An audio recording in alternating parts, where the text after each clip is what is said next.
It was Christmas Eve 1971, and I had just graduated from high school the day before I was 17, full of excitement about the future. My mother and I were flying from Lima to Pucallpa to spend Christmas with my father at our research station deep in the Peruvian Amazon. My parents were zoologists, German scientists, who had dedicated their lives to studying the rainforest. They had taught me so much about the jungle since I was a little girl: how to recognize sounds, how to find water, how to survive. But I never imagined I would need those lessons so soon. All the good flights were booked because of the holidays. The only seats left were on Lancer Flight 508. My father had warned us not to fly with that airline. They had a terrible reputation. But my mother said it would be fine, just a short flight. We boarded the Lockheed Electra turboprop. I took the window seat. My mother sat beside me. We shared a bag of sweets and looked out at the clouds. Everything felt normal, peaceful, even as we flew over the endless green sea of the Amazon rainforest below.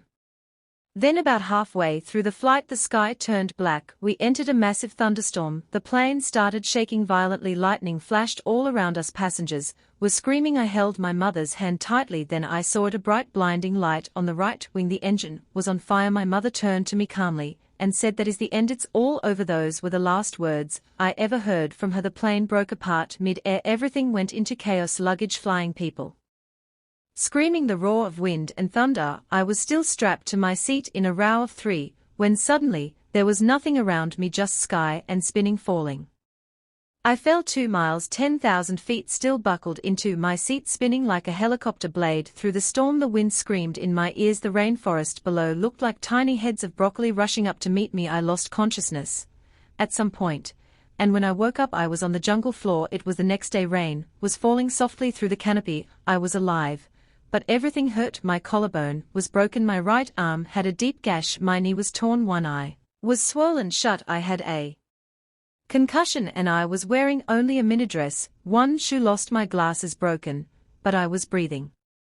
At first I called out for my mother, "Mama, Mama," but there was only silence. The jungle was thick, deafening with insect sounds, bird calls, distant howler, monkeys. I searched the wreckage around me, found some scattered seats, broken metal, but no survivors, no voices. I later learned that 14 others initially survived the fall, but died waiting for rescue, including my mother. Her body was found days later, badly injured, unable to move. The thought of her last moments alone still breaks my heart.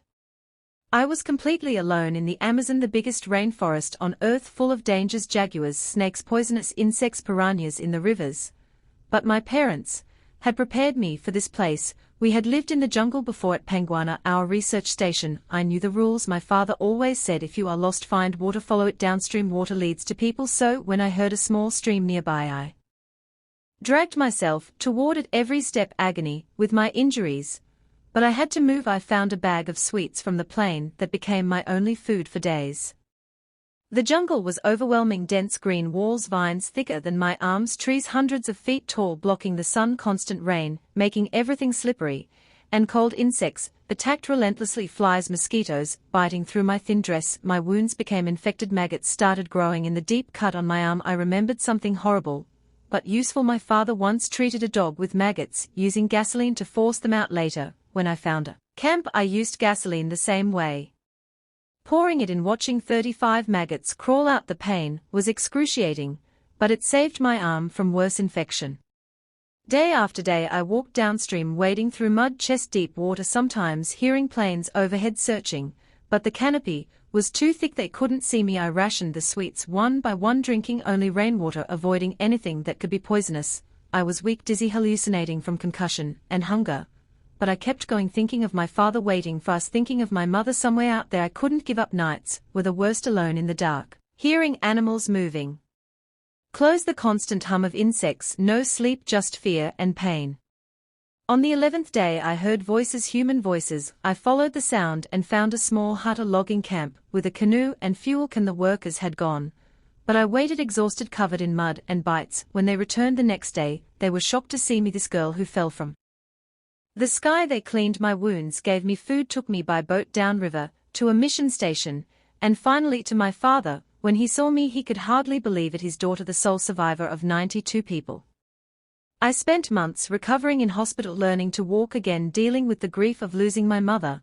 But I survived because of what my parents taught me, because the seat row acted like a parachute slowing my fall, because I never stopped moving toward hope. Today, I am a mammalogist like them. I return to the jungle. I direct the Penguina research station, protecting the place that both took my mother and saved my life.